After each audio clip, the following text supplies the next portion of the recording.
हिम्मतरावांचं हे tailoring shop तुला कसं वाटलं आणि स्पर्श न करता माप ही कॉन्सेप्ट तुझ्यासाठी किती भन्नाट आहे? खूपच भन्नाट आहे. मी असं कधीच कोणाला भेटली नाही आहे, बघितलेलं नाही आहे, त्यामुळे हे युनिक टॅलेंट आहे एकदम. आणि मला असं वाटतं की महिलांसाठी एकदम काय म्हणूया रिलॅक्स होण्याचं कारण आहे आणि इट्स रिअली युनिक नाईस. पण देव माणूस ही मालिका आणि त्याच्यातले ते सिक्रेट्स आता आणखीन ट्रिपल पट आपण म्हणूया की 3 गुणा जादा आहे अभि ह्याच्यामध्ये सगळं. सो काय तुला किरणला काय आज या निमित्तानं बोलायला आवडेल त्या साईडला मागे? किरणला काय नाही, त्याला शुभेच्छा देईन मी. आणि म्हणजे कॅरेक्टरच्या पलीकडे जाऊन मी म्हणेन की कुठलीही गोष्ट एवढी सस्टेन करणं ही खूप अवघड गोष्ट असते, पण he is manage to do that. So I wish him all the best. Thank you. आणि सई साताऱ्याला आलीस तुझ्या माहेराच्या जवळ तर काय इथली स्पेशल आठवण आज काय सांगशील? स्पेशल आठवण म्हणजे आमच्या प्रोड्युसर साहेबा, त्या कायम साताऱ्यात आल्यावर खातिरदारी करतात, घरी जेवण असतं, तर ते आज मी मिस करेन कारण मला परत जायचंय लवकर. पण इथे आल्यावरती घरी आल्यासारखं वाटतं. आणि इथलं जेव्हा जेवण भाज्या आम्ही खातो तेव्हा त्याची चव वेगळी असते.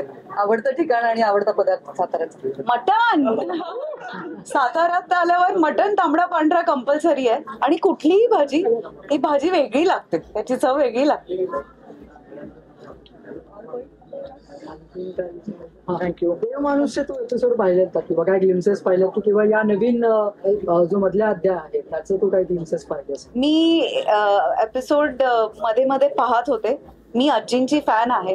आजी खूप एकदम काय म्हणूया सडेतोड बोलणाऱ्या आणि अशा आहेत. त्यांची एक वेगळी स्टाईल आहे, वेगळा स्वॅग आहे, त्याच्यामुळं मला आजी आवडतं. आणि हिम्मतरावांचं कॅरेक्टर खूपच एजवरचं आहे आणि ते कॅरेक्टर प्ले करणारे आहेत ते त्याच्या ऑपोजिट आहेत एकदम. त्याच्यामुळे मला असं वाटतं की कुठलीही व्यक्ती त्यांच्या ऑपोजिट कॅरेक्टर जेव्हा प्ले करते तेव्हा ते खूपच भावतं.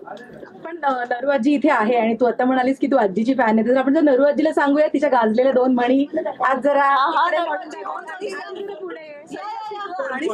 आणि सईला पण जरा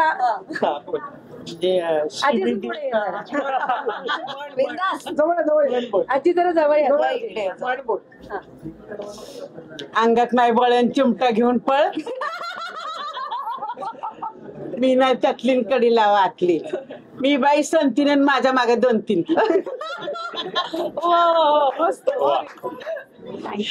धन्यवाद. तुम्ही खूप संख्येने इकडे आलात. खूप खूप धन्यवाद.